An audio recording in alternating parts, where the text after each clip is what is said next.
Hello everyone. This is Rajendra. ఈరోజు ఈరోజు మనం డే 6 ఆఫ్ డాకర్ అనేది స్టార్ట్ చేయబోతున్నాం. సో డే 6లో భాగంగా మనం ఈరోజు టాపిక్స్ ఏం డిస్కస్ చేయబోతున్నాం అంటే environment variables and the Docker volumes. Okay, first first of all let's discuss about the environment variables.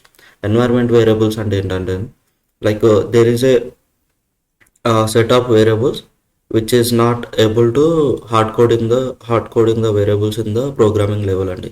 అంటే ఏదైతే కొన్ని వేరియబుల్స్ ఉంటాయి అంటే configuration variables, secrets, okay, configuration and secrets, okay, ఇలా ఇట్లా కొన్ని వేరియబుల్స్ ఉంటాయండి. ఆ వేరియబుల్స్ని మనం ఏంటంటే ప్రోగ్రామ్ రాస్తున్నప్పుడు instead of hard coding that, okay, instead of hard coding the like values in the programming level, so we need to be use the environment, we need to be set that variables as a environment level. అంటే మనకి ఏదైతే OS level configuration లాగా వాటిని మనం set చేసుకోవాలి. అదొకటి. Next ఏంటంటే ఈ ఎన్వైర్మెంట్ ఓఎస్ లెవెల్లో సెట్ చేసుకోవచ్చు. ఇంకొకటి మనకి కొన్ని టూల్స్ ఉంటాయి అన్నమాట. టూల్స్ అంటే HashiCorp vaults and then like Amazon AWS secrets and Kubernetes అయితే config map and secrets, okay, secrets అనే టూల్ మాడ్యూల్స్. అండ్ దెన్ ఇలా మనకి థర్డ్ పార్టీ టూల్స్ ఉంటాయి అన్నమాట. ఈ ఓకే, ఈ థర్డ్ పార్టీ టూల్స్ ఉంటాయి. మనం ఏం చేస్తామంటే ఈ థర్డ్ పార్టీ టూల్స్ని యూజ్ చేసుకొని కూడా ఈ configuration and secret variable setup లాగా కూడా వాడతాం అనమాట. ప్రోగ్రాంలో అట్లా రాసుకోవాలి. సో ఇలా వాడడం వల్ల మనకి ఏమవుతుందంటే ఈ సీక్రెట్స్ అనేది లైక్ బయటికి ఎక్స్పోజ్ అవ్వకుండా ఉంటాయి. బయటకి ఎక్స్పోజ్ అవ్వడం అంటే ఫర్ ఎగ్జాంపుల్ మనకి టీంలో ఒక 20 మెంబర్ ఆఫ్ డెవలపర్స్ ఉన్నారు అనుకో, ఆర్ ఎగ్జాంపుల్ ఆర్ మన కోడ్ని వేరే వాళ్ళు యాక్సెస్ చేస్తున్నారు అనుకో. యాక్సెస్ చేస్తున్నప్పుడు ఏమవుతుందంటే మన సీక్రెట్స్ అండ్ కాన్ఫిగరేషన్స్ మొత్తం బయటికి ఎక్స్పోజ్ అయ్యే ఛాన్సెస్ ఉంటాయి అనమాట. మీకు అర్థమైంది కదా? ఎక్స్పోజ్ అయ్యే ఛాన్సెస్ ఉంటాయి. ఎక్స్పోజ్ అవ్వడం వల్ల ఏమవుతుందంటే మన ఫర్ ఎగ్జాంపుల్ మన డీబీ క్రెడెన్షియల్స్ తీసుకున్నాం అనుకో. ఈ DB credentials QA team, staging team, dev team, ఇట్లా డెవ్ టీంలో జూనియర్ ఇంజనీర్స్ ఉంటారు, సీనియర్ ఇంజనీర్స్ ఉంటారు కదా. ఇట్లా మల్టిపుల్ ఇంజనీర్స్ ఉంటారు అనమాట. మల్టిపుల్ టైప్ ఆఫ్ ఇంజనీర్స్ ఉంటారు, వాళ్ళు డిఫరెంట్ రోల్స్ ఉంటారు. సో వాళ్ళందరికీ కూడా ఈ సీక్రెట్స్ అనేది ఎక్స్పోజ్ అయిపోతాయండి. అలా ఎక్స్పోజ్ అవ్వకూడదు. అలా ఎక్స్పోజ్ అవుతే ఏంటంటే నాట్ ఓన్లీ దట్, హూఎవర్ మన కోడ్ని ఎవరైతే మనకి యాక్సెస్ చేయగలుగుతున్నారో వాళ్ళకందరికీ మన సీక్రెట్స్ అంటే మన DB credentials, API credentials and configurations ఇవన్నీ తెలిసిపోతాయి అనమాట. అలా తెలిసిపోవడం వల్ల ఏమవుతుందంటే వాళ్ళు డేటాబేస్కి వెళ్ళి డైరెక్ట్ డేటాని యాక్సెస్ చేయగలుగుతారు. సో అలా చేయకూడదు. సో అలాంటి కైండ్ ఆఫ్ సెక్యూరిటీ వైలేషన్స్ మనం అవాయిడ్ చేయడం కోసం అనేది ఈ ఎన్వైర్మెంట్ వేరియబుల్ కాన్ఫిగరేషన్ని యూజ్ చేస్తాం. అందులో 2 టైప్స్ ఉంటాయి: configuration level variables, secret variables. Secrets అంటే ఏంటంటే DB passwords, okay, passwords and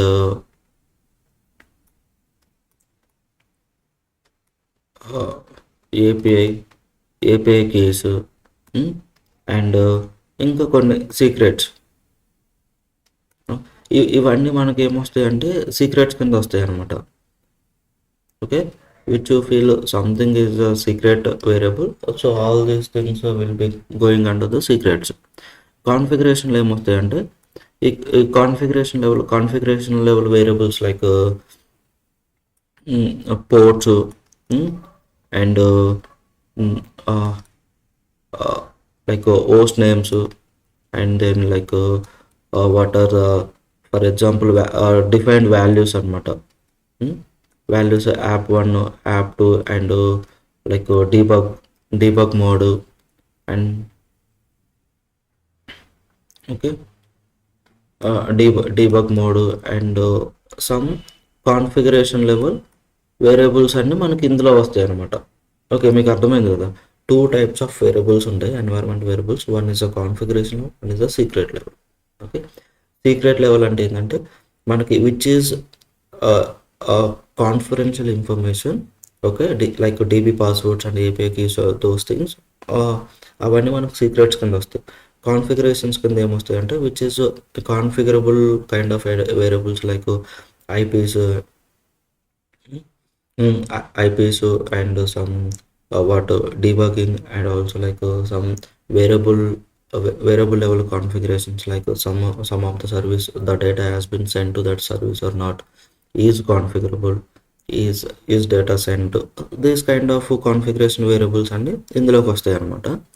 so ఇక్కడే ఇప్పుడు మనం ఇట్లా ఎందుకు వేరే చేసామంటే, ఇప్పుడు ఈ సీక్రెట్స్ అనేది మనకి ఈవెన్ దో మనకి ఇక్కడ సపరేట్ టూల్స్లో పెడుతున్నాం అనుకున్నాం కదా, సపరేట్ టూల్స్ యూజ్ చేస్తున్నాం అనుకున్నాం కదా, ఈ సపరేట్ టూల్స్ వాడినా కదా కానీ హైలీ సెక్యూర్ ఉన్నాయా లేదా? ఓకే, మనం ఇందులో ఇచ్చినంత మాత్రం అది సెక్యూర్ ఉన్నట్టు కాదండి.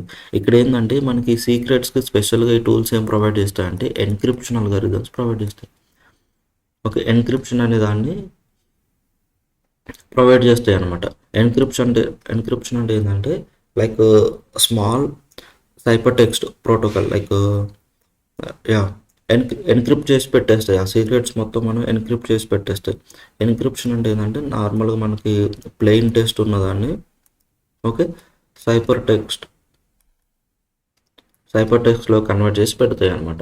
Okay, encryption, decryption. మనకి ఎన్క్రిప్షన్ అంటే ఇందులో కన్వర్ట్ అవుతుంది, డిక్రిప్షన్ అంటే ఇందులో కన్వర్ట్ అవుతుంది. డిఫాల్ట్గా మనం రీడ్ చేసినప్పుడు డిక్రిప్ట్ అయి కనిపిస్తుంది, బట్ డిఫాల్ట్గా అంటే డిక్రిప్ట్ అవడానికి కూడా కొన్ని కీస్ ఉంటాయి, కీస్ అండ్ పాస్వర్డ్స్ సెట్ చేసుకుంటాం. ఆ కీస్ మనకి మళ్ళీ ప్లెయిన్ టెక్స్ట్ లాగా కన్వర్ట్ అవుతుంది అనమాట. ఇట్లా వీటిని ఎన్క్రిప్ట్ చేసుకుని పెట్టుకునే అల్గారిథమ్స్ అన్ని వీళ్ళు ప్రొవైడ్ చేస్తారు మనకి, ఈ థర్డ్ పార్టీ టూల్స్ వాళ్ళు. అందుకని వీటిని స్పెసిఫిక్గా సీక్రెట్స్ అని అన్నాం, వీటినేమో కాన్ఫిగరేషన్ అన్నాం. ఈ కాన్ఫిగరేషన్స్ మనకి బయటకు తెలిసిన పెద్ద ప్రాబ్లం ఏమి ఉండదు అనమాట, ఈ కోడ్ లెవెల్ కాన్ఫిగరేషన్స్ కాబట్టి ఆ కోడ్ లెవెల్ కాన్ఫిగరేషన్స్ మనకి బయటకు తెలిసిన పెద్ద ప్రాబ్లం ఏమి ఉండదు. యా, ఇదనమాట. ఇప్పుడు మీకు ఎన్వైర్న్మెంట్ వేరియబుల్స్ అంటే ఏందో తెలిసింది, కాన్ఫిగ్స్ అంటే ఏందో తెలిసింది, అండ్ సీక్రెట్స్ అంటే ఏందో తెలిసింది, వాటికి సంబంధించిన టూల్స్ కూడా ఎలా ఉంటాయి ఏందనేది కూడా తెలిసింది మీకు. ఓకే, నెక్స్ట్ ఇంకేం అర్థమైంది, యూజెస్ అంటే ఇక్కడ ఇవి ఎందుకు వాడతాం ఏంటి అనేది కూడా మీకు అర్థమైపోయింది. వీటి వల్ల వీటిని ప్రాపర్గా వాడకపోతే సెక్యూరిటీ వైలేషన్స్ ఎలా వస్తాయి ఏంటి అనేది కూడా మీకు అర్థమైపోయింది అనమాట. ఓకే, నెక్స్ట్ మనం ఏం చేద్దామంటే ఈ డాకర్ అనే టూల్లో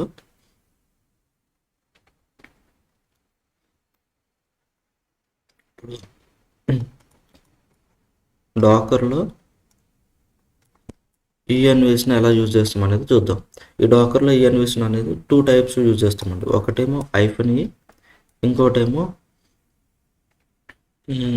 ENV file. Okay, ENV file మనకి ఇక్కడ ఏంటంటే బై డిఫాల్ట్ మన ప్రోగ్రామింగ్ లెవెల్లో ఈ వేరియబుల్స్ అన్ని .env అనే ఫైల్లో స్టోర్ చేసుకుంటాం అనమాట. .env ఫైల్ అంటే it is a default file. Okay, if any of the variable is not mentioned in the, and ఏదైనా ఒక వేరియబుల్ మనకి ఈ టూల్స్లో కానీ అంటే ఎక్స్టర్నల్గా రావాలని చెప్పేసి డిఫైన్ చేయకపోతే ఆ వేరియబుల్ అనేది డిఫాల్ట్ ఫైల్ నుంచి తీసుకోమని మనం డిఫైన్ చేస్తాం అనమాట. బేసిక్గా .env file is nothing but it is a default file. Okay, default file. If any cases a particular variable is not mentioned in the outside, then that variable will be read from the .env. మీకు అర్థమైంది కదా, ఏదైనా ఒక variable అనేది out side నుంచి define చేయకపోతే, out side నుంచి అంటే .env నుంచి కానీ, ఓకే -e నుంచి కానీ, లేదంటే మన ఈ టూల్స్ నుంచి కానీ డిఫైన్ చేయకపోతే మనకి ఎట్ ద ఎండ్ ఆ వేరియబుల్ ఆ వాల్యూ అనేది రీడ్ అవ్వాలి కదా ప్రోగ్రాంలో. అలా రీడ్ అవ్వాలి కదా. అలా రీడ్ అవ్వడానికి మనం ఏం సెట్ చేసుకుంటామంటే డాట్ ఈఎన్విలో కొన్ని డిఫాల్ట్ వేరియబుల్స్ డిఫాల్ట్ వాల్యూస్గా సెట్ చేసుకుంటాం అనమాట. ఫర్ ఎగ్జాంపుల్ నేను పోర్ట్ నెంబర్ తీసుకున్నాను అనుకో. ఓకే, ఈ పోర్ట్ నెంబరు ఈక్వల్ టు 8000 అని పెట్టినా. ఇప్పుడు నాకు ఇట్లా 3 స్టేజెస్ ఉన్నాయి. ఇవే స్టేజ్ ప్రాడ్. నేను క్యూఏలోనేమో 8000 వాడా, ఇక్కడేమో 8005 వాడా, ఇక్కడేమో 8009 వాడాలని అనుకున్నా. ఓకే, ఇప్పుడు నేను నా default variable and QA value same కదా, default value QA value same. అప్పుడు నేను డైరెక్ట్గా ఇక్కడ నేను మళ్ళీ -e పోర్ట్ ఈక్వల్ టు 8000 అని ఇవ్వాల్సిన పనిలే. ఓకే, ఇది డిఫాల్ట్కి వెళ్ళి ఈ వేరియబుల్ని తెచ్చుకొని ఈ వాల్యూని తెచ్చుకొని ఆ పోర్ట్ మీద లిజన్ అయ్యేలా చేస్తుంది అనమాట అప్లికేషన్. ఆ పోర్ట్ మీద అప్లికేషన్ రన్ అయ్యేలా చేస్తుంది అనమాట. అదే నేను ఇప్పుడు దీన్ని ఓవర్ రైడ్ చేయాలంటే, ఈ 8000 ఓవర్ రైడ్ చేయాలంటే అప్పుడు నేను ఏం చేయాలంటే -e పోర్ట్ ఈక్వల్ టు 8005 అని పెట్టుకోవాలి. అప్పుడు నాకు ఏదైతే డిఫాల్ట్ వాల్యూ ఉందో ఆ డిఫాల్ట్ వాల్యూ అనేది ఓవర్ రైడ్ అవుతుంది అనమాట. ఓవర్ రైడ్ అయ్యి 8000 వెళ్తుంది అనమాట. దట్ ఈస్ అడ్వాంటేజ్ ఇక్కడ. ఇప్పుడు మీకు అర్థమైంది కదా డాట్ ఈఎన్వి అంటే ఏంది. డాట్ ఈఎన్విలో why it is called as default file, default variable file, and how to override those things. Okay, to override అలా అయిన ఓవర్ అంటే బేసిక్గా ఇది ఎక్కడ ఉంటుందండి మనకి ప్రోగ్రామ్ లైక్ అంటే మనం ఇది డిఫాల్ట్ ప్రోగ్రాంలో ఏం మెన్షన్ చేయం, దీన్ని కూడా ఇన్పుట్ లాగా ఇచ్చుకుంటాం అనమాట మనం. ఫర్ ఎగ్జాంపుల్ ఇప్పుడు మనకి ఈ -e అని ఉంది కదా, ఈ -e మనకి అంటే డాకర్ రన్ చేసేటప్పుడు మీకు అర్థమవుతుంది. 2 variables or 5 variables or up to 10 variables ఉంటే ఓకే మనం మేనేజ్ చేయవచ్చు. బట్ అంటే ప్రొడక్షన్ గ్రేడ్ అప్లికేషన్, ఒక బిగ్ అప్లికేషన్ ఎలా ఉంటుందంటే ఈ వాల్యూస్ అనేది 50 నుంచి 40 వేరియబుల్స్ ఉన్నాయి అనుకో, అప్పుడు ఇన్నిసార్లు -e అని పెట్టుకుంటూ వెళ్తావా? వెళ్ళలేం కదా. సో అందుకని చెప్పేసి ఏంటంటే ఒక ఫైల్లో పెట్టుకుంటాం అనమాట, ఒక ప్రీడిఫైన్డ్ ఫైల్లో పెట్టుకొని దాన్ని .env లాగా మెన్షన్ చేసుకుంటాం. ఆ .env లాగా మెన్షన్ చేసుకొని ఈ .envని సపరేట్గా ఇప్పుడు మనకి క్యూఏకి ఒక .env పెట్టుకుంటాం. ఓకే, స్టేజింగ్కి ఒక .env పెట్టుకుంటాం, ఇక్కడ ఒక .env పెట్టుకుంటాం ప్రాడ్కి. ఇది ఒక అప్రోచ్ అండి. లేదు నాకు .env వద్దు, నేను డైరెక్ట్గా నాకు I'm using the AWS secrets. Okay, my organization is using AWS secrets, configs and secrets are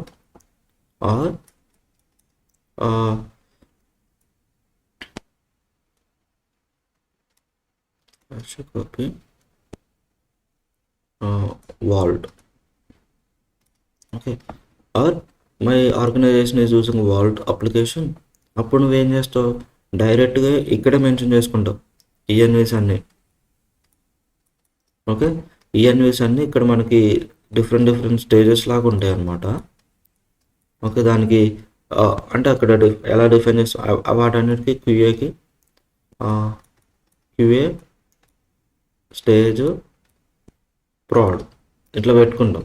ఇట్లా పెట్టుకొని ఇక్కడ యాప్ డిబి పాస్వర్డ్స్ ఇట్లా అని పెట్టుకుంటాం. అన్నీ పెట్టుకొని ఇక్కడ దానికి డిఫైన్ చేసుకుంటూ వెళ్ళిపోతాం.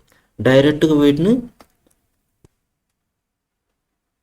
ప్రోగ్రామింగ్లో రీడ్ చేస్తాం అనమాట. This is another approach. Okay, ఇట్లా సేమ్ ఇక్కడ కూడా అంతే. మనకి దీన్ని యాక్సెస్ చేసుకొని ఇందులో కాన్ఫిగరేషన్స్ ఏ ప్రాజెక్ట్ లెవెల్లో కాన్ఫిగ్స్ పెట్టుకుంటాం ప్రాజెక్ట్లో ఉన్న డిఫరెంట్ స్టేజెస్కి.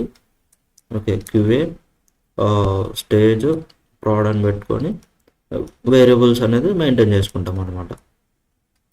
Okay, maintain variables. This is another approach. Okay. It is based upon the organization అండి. మన ఆర్గనైజేషన్‌లో ఏ అప్రోచ్ అయితే ఫాలో అవుతున్నారో ఆర్ మన మేనేజర్ ఏ అప్రోచ్ అయితే ఫాలో అవ్వమన్నారో ఇట్లా డిఫరెంట్ అప్రోచెస్ ఉంటాయని మనం చెప్పాలి. Based upon that they will come up with one finalized approach అనమాట. ఆ అప్రోచ్ తోటి మనం వెళ్ళాలి. ఇన్ టర్మ్స్ ఆఫ్ ప్రొడక్షన్ అంటే ప్రొడక్షన్ అప్లికేషన్స్ అయితే. లేదు మన డెవలప్మెంట్ ఎన్వైర్న్మెంట్ ఆర్ క్యూఏ అంటే లోయర్ ఎన్వైర్న్మెంట్స్‌లో అయితే మనం ఈ డాకర్ లెవెల్‌లో ఈ అప్రోచ్‌తో వెళ్ళినా సరిపోతుంది మన ఫస్ట్ అప్రోచ్. ఓకే. ఇప్పుడు యాహ్! మీకు అర్థమైపోయింది కదా! This is about the environment variables అండి. Environment variables and it's important and how we need to be define all these things అనేది. ఇప్పుడు ఇది మనం ఒక చిన్న ప్రాక్టికల్‌గా చూద్దాం. ప్రాక్టికల్స్ చూసామంటే మీకు క్లియర్ పిక్చర్ వచ్చేస్తదనమాట. ఎందుకు ఏంటనేది. గోయింగ్ ఫార్వర్డ్ ఏం చేద్దామంటే వీటన్నిటిని కలిపి ఒక కంప్లీట్ ప్రాజెక్ట్ చేద్దాం మనం. అంటే డాకర్‌ని యూజ్ చేసి docker and docker compose use చేసి డిప్లాయ్ చేసే అప్లికేషన్ చూద్దాం. Like mock of real application ఎలా అయితే డిప్లాయ్ చేస్తామో అలా చూద్దాం. చూస్తే మీకు ఈ ఇవన్నీ మనం ఎట్లా వాడుతున్నాం ఏంటనేది మీకు క్లియర్ పిక్చర్ వస్తదనమాట. అంటే ప్రోగ్రామ్‌లో ఎలా రీడ్ చేస్తున్నాం. ఫర్ ఎగ్జాంపుల్ పైథాన్ వాడి .env ప్యాకేజ్ వాడి ప్రోగ్రామ్‌లో ఎలా యూజ్ చేస్తున్నాం. అండ్ ప్రోగ్రామ్‌లో యూజ్ చేయడానికన్నా ముందు మన .env ఎందుకు పెట్టుకున్నాం ఫైలు. నెక్స్ట్ .env పెట్టుకున్న తర్వాత మనకి -e నుంచి ఎలా పాస్ అయ్యొచ్చు. ఇవన్నీ మనం ఒక చిన్న అప్లికేషన్ చేస్తే మీకు క్లియర్ పిక్చర్ వచ్చేస్తదనమాట. Yeah! Coming back to practicals.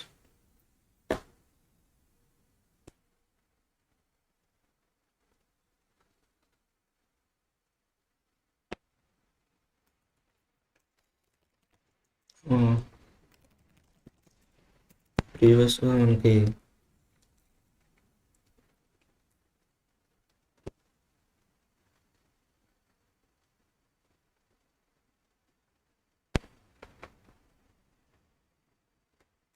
Okay. First మనం ఇండివిజువల్ ఎన్వైర్న్మెంట్స్ ఎలా ఇవ్వాలి ఏంటనేది చూద్దాం. ఓకే. దాని తర్వాత ఫైల్ నుంచి ఎలా రీడ్ చేయాలి ఏంటనేది చూద్దాం. ఒక ఫైల్ డిఫైన్ చేసుకొని ఆ ఫైల్ నుంచి ఎలా రీడ్ చేయాలి ఏంటనేది చూద్దాం. ఓకే. యాహ్! ఇక్కడ ఆల్రెడీ మనకి ఇమేజెస్ ఉన్నాయి కదా! ప్రీవియస్‌గా బిల్డ్ చేసుకున్న ఇమేజెస్. ఆ ఇమేజెసే తీసుకుందాం. మనకి ఎలా ఉంటదంటే అండి మీకు అందరికి డాకర్ అని కమాండ్ తెలుసు.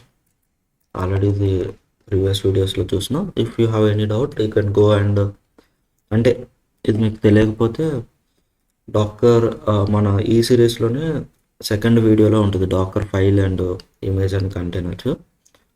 ఆ వీడియోలో దీని గురించి నేను క్లియర్‌గా ఎక్స్‌ప్లెయిన్ చేశానండి. అక్కడ చూడొచ్చు. Okay. Dakar and -d -port and -p అంటే port forwarding.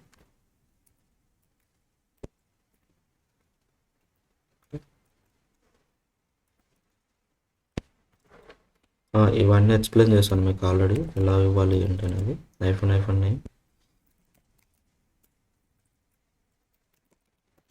env app.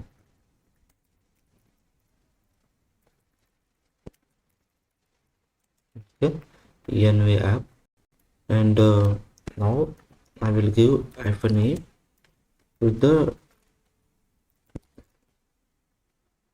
db host. Okay. db host equal to for example I will give db is in my so and so server. Okay, that is server detail, server port, and then debug -e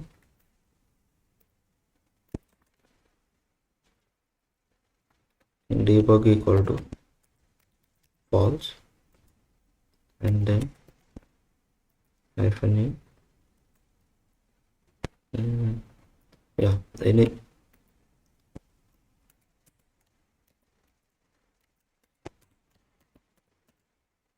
stage equal to QA. ఇలా ఇచ్చేసి నేను ఏం చేసా అంటే image name తీసుకుంటున్నా.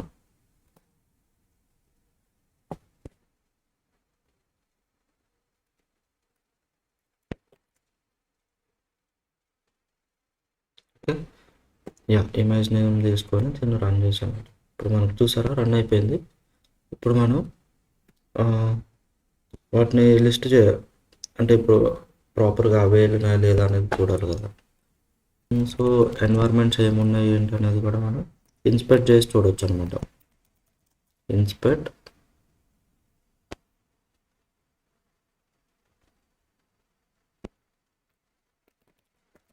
ENV app ఇక్కడ వెళ్తే మనకి చూడండి, ఇక్కడ కనిపిస్తుంది కదా ఎన్వైర్మెంట్ వేరియబుల్స్, ఏమేమి వేరియబుల్స్ ఉన్నాయి ఏంటి అనేది మనం ఇక్కడ చూసుకోవచ్చు. ఓకే, ఇవన్నీ డిఫాల్ట్గా మనకి పైథాన్ రన్ చేసినప్పుడు పైథాన్ ఎన్వైర్మెంట్ ప్రొవైడ్ చేసిన వేరియబుల్స్, బట్ ఇవి మనం డిఫైన్ చేసిన variables. Okay, this is one approach and you can check like this also. docker exec-it env app dot env and it will list all the envs. Okay, or print envs and it will print all the envs which is defined in the container. Okay, ఆ కంటైనర్కి ఉన్న environment variables అన్నీ ఇక్కడ list చేస్తుందండి. This is one thing. ఇప్పుడు మనకి next ఇంకా approach ఏమనుకున్నాం, ఒక .env డిఫైన్ చేసి ఇప్పుడు ఏం చేస్తామంటే ఇక్కడ ఉన్న వాటిని, ఓకే ఇక్కడ ఉన్నాయి మనం ఒక .env ఫైల్ క్రియేట్ చేద్దాం. .env క్రియేట్ చేసి open .env and then paste it. Okay, paste చేసి ఇప్పుడు మనం ఇన్స్టెడ్ ఆఫ్ గివింగ్ దట్ ఐఫన్ మనం ఏం చేస్తామంటే, ఇప్పుడు నేను ఏం చేస్తామంటే ఐఫన్ అని ఇవ్వనండి. ఇక్కడ ఐఫన్ అని ఇవ్వకుండా env ఫైల్ అని ఇస్తాం. ఇచ్చేసి ఇన్పుట్ ఏమి ఇస్తావా .env ఇస్తాం. ఓకే, మనకు ఆల్రెడీ ఈ కంటైనర్ ఉంది కాబట్టి కంటైనర్ 1 అని ఇస్తాం, env యాప్ 1 అని ఇస్తాం. అండ్ ఈ పోర్ట్ కూడా ఉంది కాబట్టి we may get port conflict, right? ఏమి ఇస్తా 8010 అని ఇస్తా, ఎంటర్. ఓకే, ఇప్పుడు అగైన్ మళ్ళీ లిస్ట్ చేయండి ఒకసారి, దానికి ఏమొచ్చిందో చూద్దాం. సేమ్ వచ్చినా లేకపోతే డిఫరెంట్ వచ్చినా. చూసారా, సేమ్ వచ్చినాయి. దిస్ ఈజ్ వన్ అప్రోచ్ అండి. ఇట్లా అంటే మనం ఒక కంటైనర్ని రన్ చేస్తున్నప్పుడు ఆ ఎన్వైర్మెంట్ వేరియబుల్స్ అనేది అవుట్ సైడ్ నుంచి పాస్ చేయాలన్నమాట. This is the best approach. Okay, best approach. ఎట్టి పరిస్థితుల్లో కూడా మనం వేరియబుల్స్ అనేది హార్డ్ కోడ్ చేయకూడదు. కాన్ఫిగరేషన్ అండ్ సీక్రెట్స్ అనేది ప్రోగ్రామ్లో హార్డ్ కోడ్ చేయకూడదు. That is not at all recommended. That is not highly recommended also. Okay, ఇక్కడ మనం ఈ పర్టికులర్ టాపిక్లో బెస్ట్ ప్రాక్టీసెస్ ఏంటంటే, యాజ్ ఎ డెవాప్స్ ఇంజనీర్గా బెస్ట్ ప్రాక్టీసెస్ ఏముంటాయంటే, ఒకటి సీక్రెట్స్ని హార్డ్ కోడ్ చేయకూడదు. ఓకే, ఎట్టి పరిస్థితుల్లో కూడా secrets and configuration, some of the configurations అనేది హార్డ్ కోడ్ చేయకూడదు. అండ్ నేను డిప్లాయ్ చేసిన తర్వాత కోడ్లోకి వెళ్ళి చేంజ్ చేసుకున్నాను కాన్సెప్ట్ ఉండకూడదు అనమాట. ఓకే, ఒక్కసారి నువ్వు కోడ్ ఇచ్చేసామంటే that code can be run at any point of time. ఒక ఇమేజ్ బిల్డ్ చేసి ఇచ్చామంటే డాకర్ ఇమేజ్ అనేది, సో ఇన్పుట్స్ ఇస్తే ఆ ఇమేజ్ అనేది రన్ అవుతుంది అనే ఇన్పుట్స్ ఒక డాక్యుమెంటేషన్ చేసి చేసేయాలి మనం, QA ఇంజనీర్స్ కానీ ఎనీ అదర్ ఇంజనీర్స్ కానీ. అది ఓకే, అదొకటి.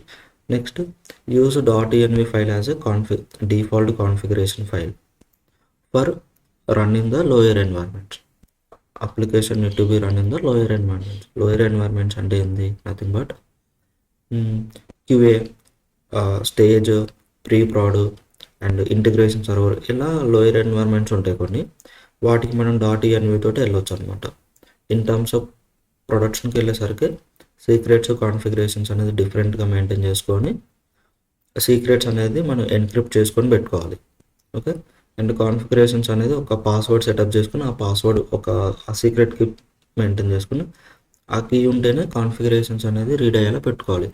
అలా పెట్టుకుంటే ఏంటంటే హైలీ సెక్యూర్ ఉంటుంది అనమాట. అంటే మనకి హైలీ సెక్యూర్ ఉంటుంది. ఇన్ కేస్ మన సర్వర్ హ్యాక్ అయినా సరే మన డీబీ క్రెడెన్షియల్స్ కానీ ఎనీ థర్డ్ పార్టీ సర్వీసెస్ మనం యూజ్ చేస్తుంటే వాటి ఇన్ఫర్మేషన్ అనేది లీక్ అవ్వదు ఎట్టి పరిస్థితుల్లో. దానికోసం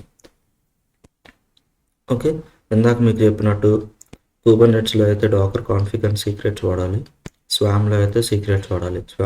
swarm we're not using it. But normal మన కొన్ని సార్లు ఏమవుతుందంటే కొన్ని ప్రాజెక్ట్స్కి డాకర్ కంపోజ్ యూజ్ చేసి కూడా మనం డిప్లాయ్మెంట్స్ చేస్తాం అనమాట.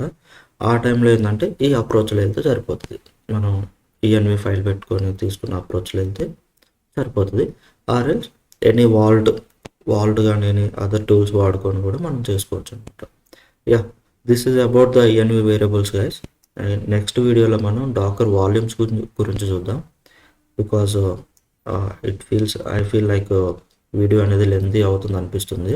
ఓకే, నెక్స్ట్ వీడియోలో మనం వాల్యూమ్స్ గురించి చూద్దాం. Yeah, thank you.